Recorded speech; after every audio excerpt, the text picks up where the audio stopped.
Yo, what's up guys, and today we're about to enter the fray. I'm going to be showing y'all this game called Smite. Now I've been playing Smite for a past couple weeks, and I think it's time to show off my first build for one of my characters that I think is going to do really well. I'm going to be showing you a character named Olurun in this game. He is a mage, and this build is a very good build. I love it. I play it all the time. It works in every single game mode pretty much. But I hope y'all enjoy. Let's enter training and I'll show you this build. Yo, what's up? So this is how we're gonna start this off. As soon as you get into training, you're gonna want to go ahead and find the level 20. Yeah, set level 20 over here. All right, and that's gonna be able to let you get everything you need, all your abilities and stuff. But here's what you do. So what you do with your abilities, your square, X, O, and triangle, which people usually call a 1, 2, 3, and 4. So those abilities, you usually want to design them in a certain order, but I'm not one to judge. I feel like when you play, you can decide what you like to start off with in a conquest match per se. You could just start off with what you like. Alright, it doesn't matter that much. If you like it, go ahead. But I'm gonna show you the build now. Alright, so start this build, we'll get relics. I think relics are really important in what role you're playing, but we're gonna be doing this for a solo type build. So I would say first get Aegis, but it still depends on who you're going against.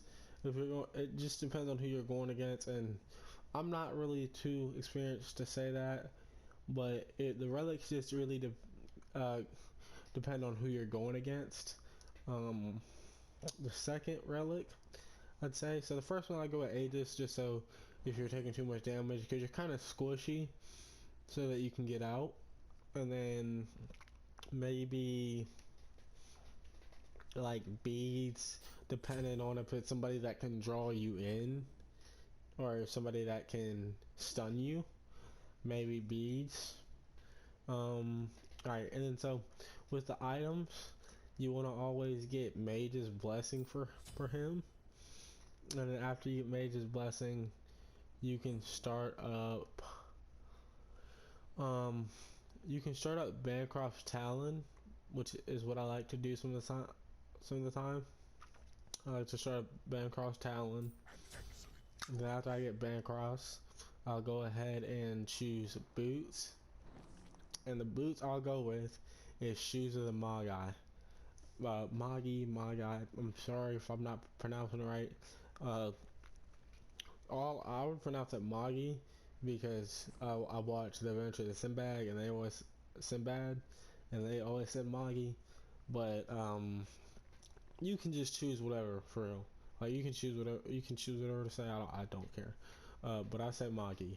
So you choose those, and then after you get those, so you already have a good amount of life still, and you're not that slow at the start. Like your character is not that slow when you're playing Olurun in the first place. You just kind of play a tower, and you can destroy all the minions from a distance. So you don't really need all that speed, but you have enough speed to move, I'll say.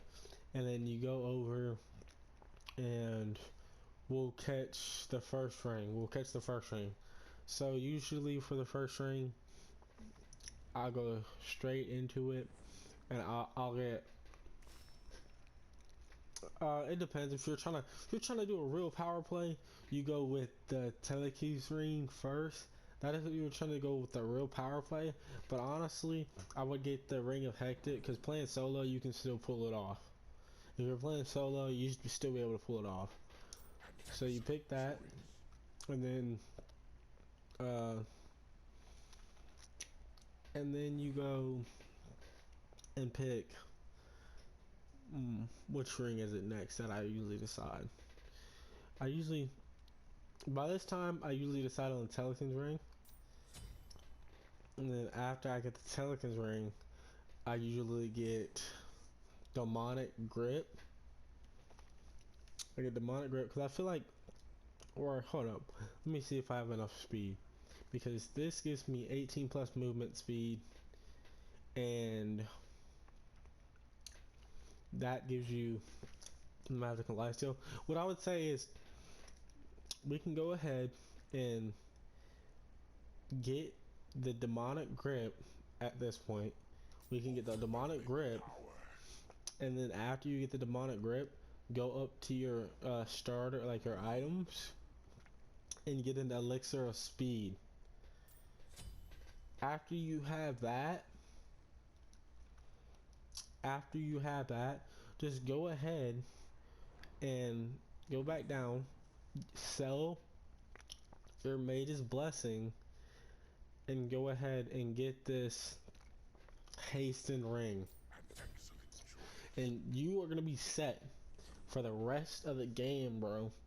Like, just, you're not a tank. So in Conquest, if you're in a team fight, you're not a tank though. You can be really good if you hit all your shots. Tanks aren't gonna matter. Like, even if you hit all your shots, you're burning through a tank easily.